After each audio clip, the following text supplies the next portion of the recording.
তো বন্ধুরা, আশা করছি যে তোমরা খুব ভালো আছো এবং খুব সুন্দর সময় কাটাচ্ছ। তো দেখুন, যদি আমরা সাপ দেখতে পাই তাহলে সেই সাপের থেকে নিজেদেরকে দূরে সরিয়ে রাখার চেষ্টা করি, কেননা সাপ বিষধর হতে পারে এবং আমাদের ক্ষতিও করতে পারে। সেই জন্য সেই সাপ থেকে আমরা কিন্তু যতটা সম্ভব দূরে থাকার চেষ্টা করি। কিন্তু কিছু অসৎ প্রকৃতির লোক আছে যারা সেই সাপের মতোই কিন্তু ক্ষতি করে চলছে। আর সাপ দেখলে চিনতে পারছি, আর অসৎ প্রকৃতির লোক দেখলে তো চেনা যাচ্ছে না, যে কারণে সেই অসৎ প্রকৃতির লোকের হাতেই আমরা কিন্তু ক্ষতিগ্রস্ত হচ্ছি। দেখো, সাপে যদি কাটে সে মানুষটা কিন্তু বেঁচে যাওয়ার সম্ভাবনা থাকে, যদি মানুষ কাটে সে মানুষটা কিন্তু বাঁচার সম্ভাবনা কোনোভাবেই থাকে না। তো বন্ধুরা, তাহলে বলবেন যে মানুষ কীভাবে চিনব? দেখুন, অতীতে কিন্তু আমার বাপদাদারাও মানুষ চিনতে পারেনি, আমার পূর্বপুরুষেরাও কিন্তু মানুষ চিনতে পারেনি, যে কারণে তারাও কিন্তু ক্ষতিগ্রস্ত হয়েছে।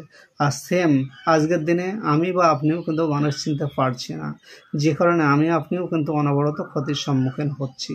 তো মানুষ চেনাটা আমার বা আপনার জন্য কিন্তু পরীক্ষা। যদি মানুষ চিনতে পারেন তো ভালো থাকবেন, আর যদি মানুষ না চিনতে পারেন তাহলে কিন্তু ভালো থাকতে পারবেন না। তো যত দ্রুত আপনারা মানুষ চিনতে পারবেন ততই কিন্তু ভালো থাকবেন।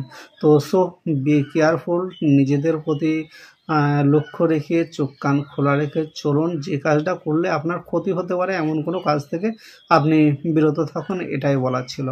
তো বন্ধুরা, আশা করছি যে আমার কথাগুলো আপনারা বুঝতে পেরেছেন। তো এই সামান্য গুটি কয়েক কথা বললাম, তো আজকের ভিডিওটাকে লং করলাম না, কেননা আপনারা অল্প শুনলে হয়তো জিনিসটা ক্লিয়ারলি বুঝতে পারবেন। এবার যদি ভিডিওটা আমি বেশি বাড়াই তাহলে কিন্তু আপনাদের বুঝতেও অসুবিধা হতে পারে। তো আজকের মতো এই শর্টকাটে যে ভিডিওটা করলাম একটু বোঝার চেষ্টা করো।